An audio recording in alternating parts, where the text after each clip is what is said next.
The California mom who faked her 2016 disappearance was sentenced to 18 months in prison, more than double what prosecutors asked for. We're going to talk to Dan Abrams after this report from Chief National Correspondent Matt Gutman in Sacramento. He's covered the story from the beginning. Good morning, Matt. Hey, good morning, George. The judge calling a very tearful Sherri Papini a manipulator, and that stiff sentence ending a 6-year saga. But it also allowed for a trove of evidence used against her to be unsealed. That included images of the severe beating she inflicted on herself and a shocking video in which police finally confront her with the truth. Sherri Papini, the California mom who lied to authorities about being kidnapped and tortured, was sentenced to 18 months in prison Monday. And this morning, we're learning how her hoax slammed to a grinding halt in August of 2020. We have everything that says that he said he told the truth. In new video obtained by ABC News, we see for the first time as Shasta County Sheriff's investigators confront the woman they'd tenderly treated as a victim for the previous 4 years. Her husband in the room by her side, that's him in the blue shirt, as the officers confront Papini about her lies.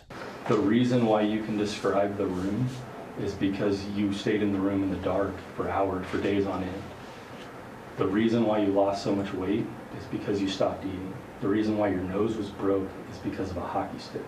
In November of 2016, Sherri Papini vanished for 22 days. Then, on Thanksgiving morning, she materialized on a highway nearly 150 miles from home, a trucker stopping and calling 911 for her. That call heard for the first time this morning. Hey, what's hurting? You're chained up. She's chained up? She told authorities she'd been kidnapped by 2 Hispanic women. She claimed the women had beaten her, burned her, even branded her on her shoulder, those injuries shown in these images obtained by ABC News. Police chased leads, her Redding community in terror of traffickers that never existed. Now, the parts that don't make sense are that you're accusing 2 females who abducted you when it was James. The part that you were branded, James did it. It wasn't until more than 3 years later that trace DNA found on Papini led to this mystery man, ex-boyfriend James Reyes, who admitted he helped Papini inflict those injuries on herself. So there's a brand on her. Yeah. There's significant bruising. And she did a lot of that while she was here. I mean, she just hit herself with something. I helped her. I mean, I didn't punch her or anything. How'd you help her? She just shot a buck off her leg. During that dramatic confrontation with the sheriffs, Papini continues to deny the con. I didn't do anything wrong. Even as investigators drop those truth bombs. The DNA that was on you belongs to James Reyes. We talked to him. We've been on a polygraph. We talked to everybody around him. We have the rental agreements, phone rental, the car rental agreements. Finally, she seems to break. Talking to other guys that has got me here. So what aspect are you saying? How does talking to other people got you here? We've gotten over. I love my husband.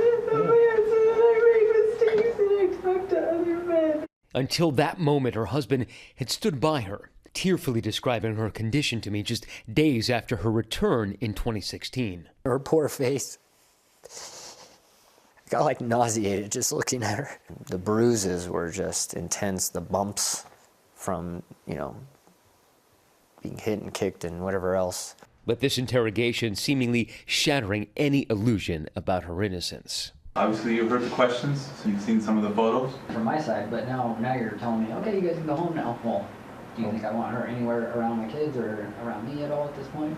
In a statement Monday, her sister calling Papini disturbed, revealing it was only until the day before she entered her guilty plea that she privately admitted to me for the first time ever that she'd lied about everything to everyone. At her sentencing, Papini wept and conceded, "I'm guilty of lying, I'm guilty of dishonor, and I stand before you willing to accept, to repent, and to concede."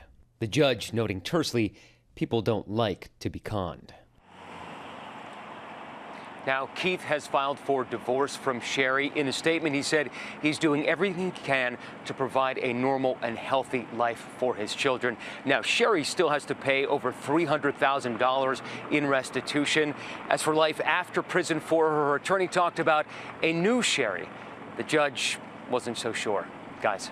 Okay, Matt, thanks very much for bringing our chief legal analyst, Dan Abrams. Wasn't so sure, Dan. That judge was not having it. Double what the prosecutors asked for? More than double. I mean, remember, prosecutors asking for 8 months, the defense asking for a month behind bars, the judge coming back with an 18-month sentence. Very unusual to see that kind of disparity between what the prosecution has asked, what the probation office has recommended, what the defense is asking for, and ultimately what the judge ends up doing. But how much did all this new evidence that we're just now seeing, how much did that play into the sentence? Well, look, I think a lot of what played into it was the sense from the judge that she's still not fully coming clean. Right? Even the judge asked a question during the proceeding suggesting, and the prosecution mentioned this, that she's continued to lie about it even after the plea.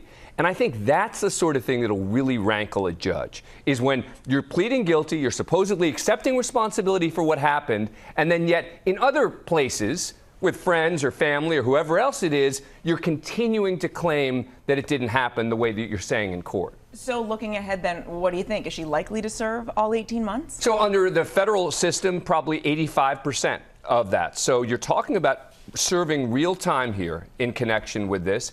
And the judge pointing out that she's going to still be under supervised supervision for another 3 years, and he's not counting on the fact that she's going to be able to pay back that $300,000+ in restitution either. All right, Dan, thank you.